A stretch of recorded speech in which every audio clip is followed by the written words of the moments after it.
স্কুলে বসেই ঠিকাদারের সাথে শিক্ষকদের ডিম ভাগাভাগি, ভিডিও ভাইরাল। জিয়াউল হকের তথ্য ও তরিকুল ইসলাম অভির ছবির রিপোর্টে দেখুন বিস্তারিত। সরকারি নির্দেশনা অনুযায়ী ক্ষুদে শিক্ষার্থীদের দুপুরের খাবার হিসেবে রুটি, ডিম, দুধ কিংবা বিস্কুট দেওয়ার কথা থাকলেও বাস্তবে অনেক বিদ্যালয়ে দেওয়া হচ্ছে মাত্র একটি আইটেম। কোথাও শুধু বিস্কুট, আবার কোথাও শুধু ডিম দিয়ে শেষ করা হচ্ছে মিড ডে মিলের আনুষ্ঠানিকতা। এর চাইতেও বড় অভিযোগ, অনেক বিদ্যালয়ে শিশু শিক্ষার্থীদের সেদ্ধ ডিমের খোসা ছাড়িয়ে দেওয়ার নিয়ম থাকলেও তা মানা হচ্ছে না। ফলে ছোট ছোট শিশুরা ডিমের খোসা ছাড়াতে না পেরে চরম ভোগান্তিতে পড়ছে। এমনকি অনেকে তাড়াহুড়ো করে খোসাসহ ডিম খেয়ে ফেলছে বলেও অভিযোগ অভিভাবকদের।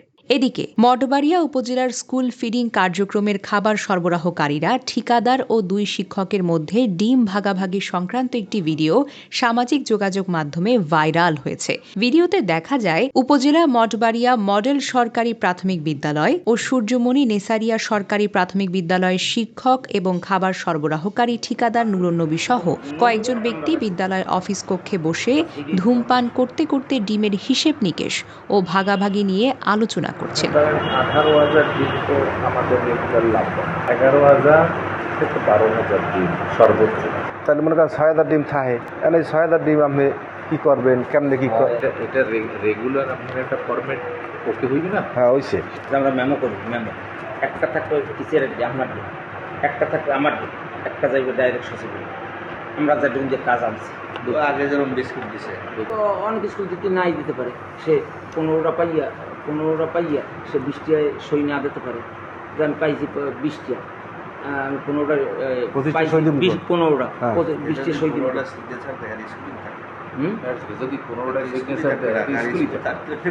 মিড ডে মিলের এমন অব্যবস্থাপনা ও অনিয়ম নিয়ে ক্ষোভ প্রকাশ করেছেন শিক্ষক, শিক্ষার্থী ও অভিভাবকেরা। রুটি দেয়, কোনোদিন বিস্কুট দেয়, কোনোদিন ডিম দেয়, দুধ দেয়। আমাদের প্রতিদিন যে সরকার খাবারগুলো দেয় ওইটি অনেক পুষ্টিকর। এই খাবার পেয়ে আমরা অনেক আনন্দিত। দেখা যাইতেছে বাচ্চারা আগের থেকে উপস্থিতি বেড়ে গেছে। তারা এই দুধের জন্য, ওই ডিমের জন্য, দুধের জন্য রেগুলার স্কুলে আসতেছে। গভর্নমেন্টের এই একটা ভালো পদক্ষেপ, এটার জন্য গভর্নমেন্টকে ধন্যবাদ। পিরোজপুর জেলায় প্রায় 1000 খানেক প্রাইমারি সরকারি প্রাথমিক বিদ্যালয় আছে। আমরা দীর্ঘদিন যাবৎ দেখছি এইসব বিদ্যালয়ে ছাত্রছাত্রীর সংখ্যা দিন দিন কমে যাচ্ছিল, কিন্তু বর্তমান সরকার এই ছাত্রছাত্রীদের মিড ডে মিল যে খাবারের ব্যবস্থা করেছে, এর জন্য কিন্তু ছাত্রছাত্রীর সংখ্যা দিন দিন বেড়ে যাচ্ছে। আসলে খাবারের গুণগত মান খুবই খারাপ, কেন এর সাথে যেমন সংশ্লিষ্ট ঠিকাদাররাও আছেন, সাথে সাথে ঠিকাদারদের সাথে কিছু পরিমাণ দুর্নীতিগ্রস্ত শিক্ষকরাও এর সাথে জড়িত আছেন, যা তাদের সহযোগিতায় হয়তো ঠিক মতন যে কলাটা দেওয়া হয় সেই কলাটা ঠিক মতন হয় না, অনেক কলা নষ্ট থাকে, ছাত্রছাত্রীরা ঠিক মতন খেতে পারে না। যে রুটিগুলো দেওয়া হয় সেই রুটিগুলো হয়তো আগের দিন বানানো হয়েছে সেই রুটিগুলো, এবং অনেক এক জায়গায় স্কুলে উদ্বৃত্ত থাকে, এইসবগুলো কোথায় যায়? ভাইরাল হওয়া এই ভিডিওর বিষয়ে প্রধান শিক্ষক নাসির উদ্দিন দাবি করেছেন, তাদের কথোপকথনকে ভুলভাবে উপস্থাপন করা হয়েছে। ভিডিও ব্যাপারে আসলে তারাই ভালো জানেন তারা কি করেছে, কিন্তু আমার মুখ থেকে আপনি যদি ভিডিও পেয়ে থাকেন আপনি অ্যানালাইসিস করেন যে আমার মুখ থেকে আপনি শুনছেন কিনা। আমি এই ধরনের কোনো কথা বলিনি। অন্যদিকে অভিযুক্ত ঠিকাদার নুরুন্নবীর সাথে একাধিকবার যোগাযোগের চেষ্টা করা হলেও তার কোনো বক্তব্য পাওয়া যায়নি। তবে সরকারের এই মহৎ কার্যক্রমে কোনো ধরনের অনিয়ম বা দুর্নীতি বরদাস্ত করা হবে না বলে সাফ সাফ জানিয়ে দিয়েছে জেলা প্রাথমিক শিক্ষা অফিস। পিরোজপুর জেলার 7টি উপজেলার মধ্যে 5টি উপজেলায় স্কুল ফিডিং কার্যক্রমটি চলমান আছে। আমার মোট স্কুল সংখ্যা 989। এর ভিতরে স্কুল ফিডিং কার্যক্রমের আওতাভুক্ত 646। ভান্ডারিয়া এবং নাজিরপুর উপজেলা, এই দুটো উপজেলায় এখনও এইটার আওতাভুক্ত না। বাকি 5টি উপজেলায় কার্যক্রম চলমান আছে।